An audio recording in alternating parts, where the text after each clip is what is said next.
common victory, helped construct the post-war world order. It was built on the ultimate foundation of the UN Charter that remains the main source of international law to this day. I am convinced that this anniversary makes it incumbent upon all of us to recall the timeless principles of interstate communication enshrined in the UN Charter and formulated by the founding fathers of our universal organization in the clearest and most unambiguous terms. These principles include the equality of sovereign states, non-interference in their domestic affairs, the right of peoples to determine their own future, non-use of force or the threat of force, and political settlement of disputes. Looking back at the past decades, one can say that despite all difficulties of the Cold War period, major geopolitical shifts and all the intricacies of today's global politics, the UN has been ably fulfilling its mission of protecting peace, promoting sustainable development of the peoples and continents, and providing assistance in mitigating local crises. This enormous potential and expertise of the UN is relevant and serves as a solid basis for moving ahead. After all, just like any other international organization or regional entity, the UN should not grow stiff, but evolve in accordance with the dynamics of the 21st century and consistently adapt to the realia of the modern world that is indeed becoming more complicated, multipolar, and multidimensional.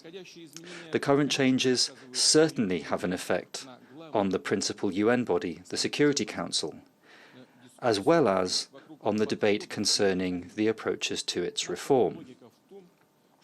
Our thinking is that the Security Council should be more inclusive of the interests of all countries, as well as the diversity of their positions, base its work on the principle of the broadest possible consensus among states, and, at the same time, continue to serve as the cornerstone of global governance, which cannot be achieved unless the permanent members of the Security Council retain their veto power. Such a right pertaining to the 5 nuclear powers, the victors of the Second World War, remains indicative of the actual military and political balance to this day. Most importantly, it is an essential and unique instrument that helps prevent unilateral actions that may result in a direct military confrontation between major states, and provides an opportunity to seek compromise or at least avoid solutions that would be completely unacceptable to others and act within the framework of international law rather than a vague grey area of arbitrariness and illegitimacy. As diplomatic practice shows, this instrument actually works, unlike the infamous pre-war League of Nations, with its endless discussions, declarations without mechanisms for real action, and with states and peoples in need not having the right to assistance and protection. Forgetting the lessons of history is short-sighted and extremely irresponsible, just like the politicized attempts to arbitrarily interpret the causes, course, and outcomes of the Second World War, and twist the decisions of the conferences of the Allies and the Nuremberg Tribunal that are based on speculation instead of facts. It is not just vile and offensive to the memories of the victims, the fighters against Nazism. It is a direct and devastating blow to the very foundation of the post-war world order, which is particularly dangerous in view of the global stability facing serious challenges. The arms control system breaking down, regional conflicts continuing unabated, and threats posed by terrorism, organized crime, and drug trafficking intensifying. We are also experiencing a whole new challenge of the coronavirus pandemic. This disease has directly affected millions of people and claimed the most important thing, the lives of hundreds of thousands of people. Quarantines, border closures, numerous serious troubles to the citizens of almost all states constitute the present-day realia. It has been especially difficult for elderly people who, due to the necessary restrictions, have not been able to hug their loved ones, children and grandchildren. for weeks or even months. Experts are yet to fully assess the scale of the social and economic outlook caused by the pandemic and all its long-term consequences. However, it is already evident that it will take a really, really long time to restore the global economy. Furthermore, even the proven anti-crisis measures will not always work. We will need new, innovative solutions. The only way to elaborate such solutions is to work together, which is the most important task for both the United Nations and G20 states, as well as other leading interstate organizations and integration associations that are also going through tough times due to the pandemic impact and need fundamentally new horizons and scope for development. This very idea of qualitative integrative growth, the integration of integrations, is the one behind Russia's initiative to form a greater Eurasian partnership involving all Asian and European countries without exception. It is purely pragmatic and increasingly relevant. Besides, I would like to draw attention once again to Russia's proposal to create so-called green corridors, free from trade wars and sanctions, primarily for essential goods, food, medicine, and personal protective equipment needed to fight the pandemic. In general, freeing the world trade from barriers, bans, restrictions, and illegitimate sanctions would be of great help in revitalizing global growth and reducing unemployment.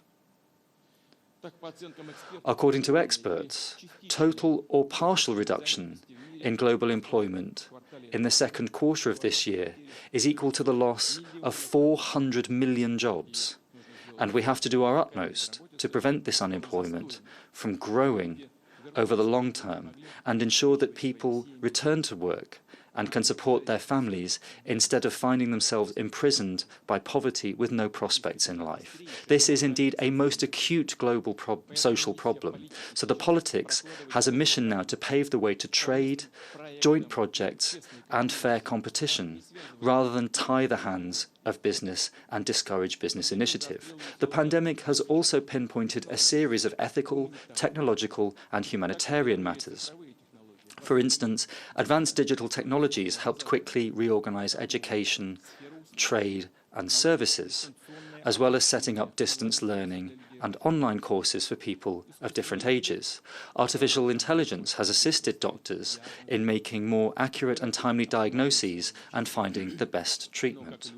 However, just like any other innovation, digital technologies tend to spread uncontrollably and, just like conventional weapons, can fall into the hands of various radicals and extremists, not only in the regional conflict zones, but also in quite prosperous countries, thus engendering enormous risks.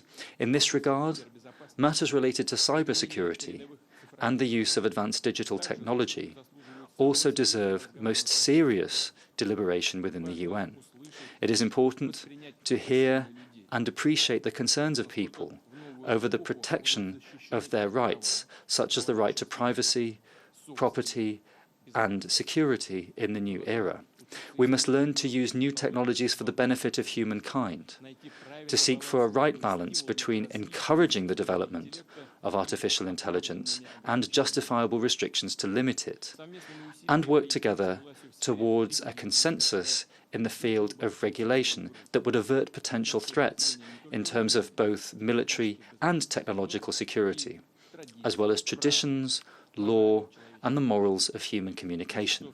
I would like to point out that during the pandemic, doctors, volunteers, and citizens of various countries have been showing us examples of mutual assistance and support, and such solidarity defies borders.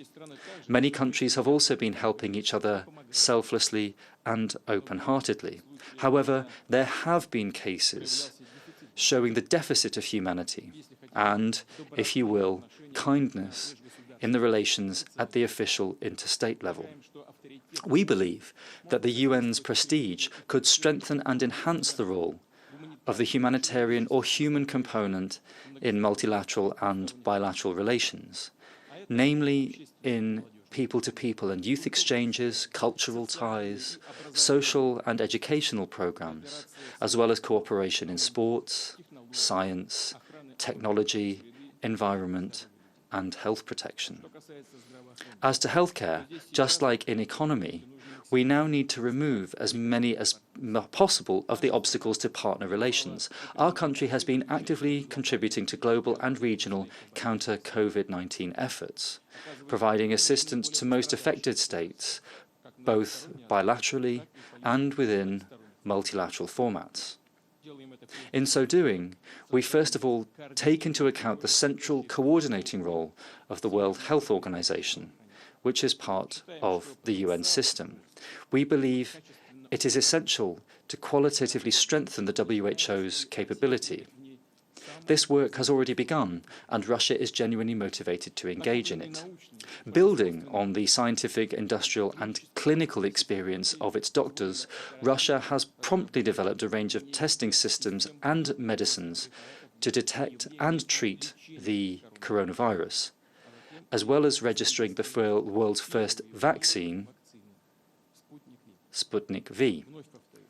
I would like to reiterate that we are completely open to partner relations and willing to cooperate. In this context, we are proposing to hold an online high-level conference shortly for countries interested in cooperation in the development of anti-coronavirus vaccines.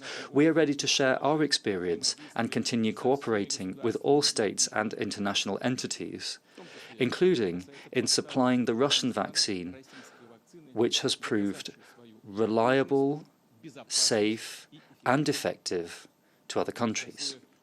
Russia is sure that all capacities of the global pharmaceutical industry need to be employed so as to provide free access to vaccination for the population of all states in the foreseeable future. A dangerous virus can affect anyone. The coronavirus has struck the staff of the United Nations, its headquarters, and regional structures just like everyone else. Russia is ready to provide the UN with all the necessary qualified assistance. In particular, we are offering to provide our vaccine free of charge for the voluntary vaccination of the staff of the UN and its offices. We have received requests from our UN colleagues in this respect, and we will respond to these. There are other critical items on the UN's agenda. The issues of both environmental protection and climate change should remain the focus of joint efforts. The specialized multilateral UN conventions, treaties, and protocols have proved fully relevant. We are calling on all states to comply with them in good faith, particularly in working to achieve the objectives of the Paris Agreement. Dear colleagues, I would like to underline again that Russia will make every effort to contribute to peaceful, political, and diplomatic resolution of regional crises and conflicts, as well as to ensuring strategic stability. For all the disputes and differences, at times misunderstanding, and even distrust on the part of some colleagues, we will consistently advance constructive, uniting initiatives, first of all in arms control, and strengthening the treaty regimes existing in this area. These include the prohibition of chemical, biological, and toxic weapons. The issue of primary importance that should and must be promptly dealt with is, of course, the extension of the Russia-US Strategic Arms Reduction Treaty, which will expire shortly in February 2021. We are engaged in negotiations with our US partners on the matter. We also expect that mutual restraint would be exercised with regard to deploying new missile systems. I would like to add that as early as last year, and I emphasize this, Russia declared a moratorium on deploying ground-launched medium and long-range missiles in Europe and other regions, as long as the United States of America also refrain from such actions. Unfortunately, we have not received any reaction to our proposal from either our US partners or their allies. I believe that such reciprocal steps on specific issues would provide a sound basis for launching a serious, profound dialogue on the entire range of factors affecting strategic stability. It would aim at achieving comprehensive arrangements, shaping a solid foundation for the international security architecture that would build on prior experience in this field and in line with both the existing and future political, military, and technological realia. In particular, Russia is promoting an initiative to sign a binding agreement between all the leading space powers that would provide for the prohibition of the placement of weapons in outer space or the threat or use of force against outer space objects. We are well aware of the fact that security issues, as well as other problems discussed by this Jubilee UN General Assembly, call for consolidated efforts on the basis of values that unite us, our shared memory of the lessons of history, and the spirit of alliance which guided the anti-Hitler coalition participants, who found it possible to rise above differences and ideological preferences for the sake of victory and peace for all nations on the earth. In the current challenging environment, it is important for all countries to show political will, wisdom, and foresight. The permanent members of the UN Security Council, those powers that for 75 years now have been bearing particular responsibility for international peace and security, the preservation of the foundations of international law, should take the lead here. Fully realizing this responsibility, Russia has suggested convening a G5 summit. It would aim at reaffirming the key principles of behavior in international affairs, elaborating ways to effectively address today's most burning issues. It is encouraging that our partners have supported the initiative. We expect to hold such a summit in person as soon as epidemiological situation would make it possible. I would like to reiterate that in an interrelated, interdependent world, amid the whirlpool of international developments, we need to work together, drawing on the principles and norms of international law enshrined in the UN Charter. This is the only way for us to carry out the paramount mission of our organization and provide a decent life for present and future generations. I wish all the peoples of our planet peace and well-being. Thank you.